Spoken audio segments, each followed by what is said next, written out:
La sécurisation du cyberespace est une exigence pour soutenir la transformation numérique. Le gouvernement, pour contrer les cyberattaques qui ont longtemps terni l'image de la Côte d'Ivoire, a créé en 2011 la plateforme de lutte contre la cybercriminalité, PLCC. Un commando 2.0. Menaces de publication d'images à caractère sexuel et de harcèlement sexuel sur les réseaux sociaux, Facebook, Instagram, Twitter, Snapchat, WhatsApp, fraude sur les transactions électroniques, utilisation frauduleuse d'éléments d'identification de personnes physiques, atteinte à l'image et à l'honneur, escroquerie en ligne, etc. Voici le top 5 des infractions enregistrées en 2021.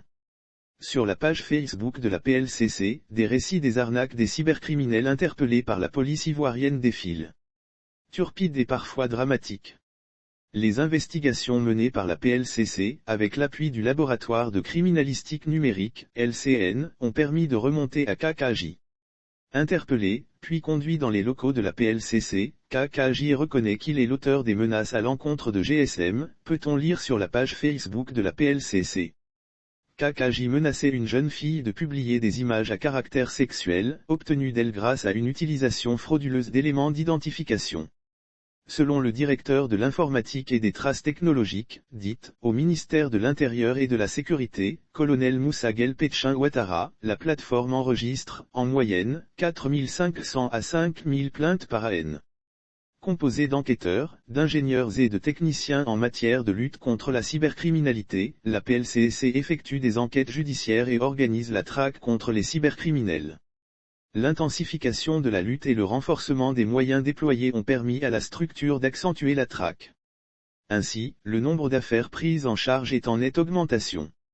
5000 affaires en 2021, contre 2408 plaintes en 2017 et 150 en 2011. La PLCC est bien décidée à ne laisser aucun répit à ces pirates des temps modernes. Le taux de résolution des cybercrimes est de 50%. Le cyberespace ivoirien, autrefois miné et évité comme la peste, s'est assaini. Il n'était plus possible d'ouvrir un compte Yahoo en Côte d'Ivoire, de faire un paiement en ligne via des cartes prépayées. Aujourd'hui, tous ces services sont réouverts, rassure le colonel. En plus de la traque et de la répression, la PLCC se veut aussi un instrument de sensibilisation. Elle sensibilise plus de 25 000 élèves et étudiants par an aux méfaits de la cybercriminalité. Les experts leur recommandent, par exemple, la prudence sur les réseaux sociaux et les mettent en garde contre la publication des fake news, fausses informations.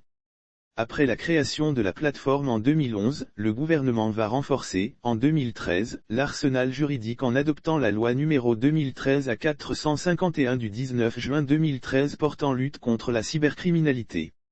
Le dispositif de lutte se corse davantage, en mars 2019, par la ratification de la Convention de Budapest sur la cybercriminalité du Conseil de l'Europe. Cette convention permet à la Côte d'Ivoire de bénéficier d'une collaboration internationale dans sa lutte, pour une meilleure efficacité. Déterminé à éradiquer le fléau, le gouvernement ivoirien prévoit le déploiement des services de la PLCC à Yamoussoukro et à Korogo dans les 6 prochains mois. L'amélioration du cadre de coopération et le renforcement des ressources humaines de la PLCC sont aussi en vue. Le pays a également adopté, le 22 décembre 2021, une communication relative à une stratégie nationale de cybersécurité. Cette stratégie permettra de mieux sécuriser le cyberespace pour soutenir l'accélération de la transformation numérique et faire de la Côte d'Ivoire le leader africain en cybersécurité. Il est prévu, à cet effet, la création d'un Conseil national de la cybersécurité et d'une autorité nationale de la cybersécurité. Ce projet, d'un coût global de 18 milliards de francs CFA, va s'étendre sur la période 2021 à 2025.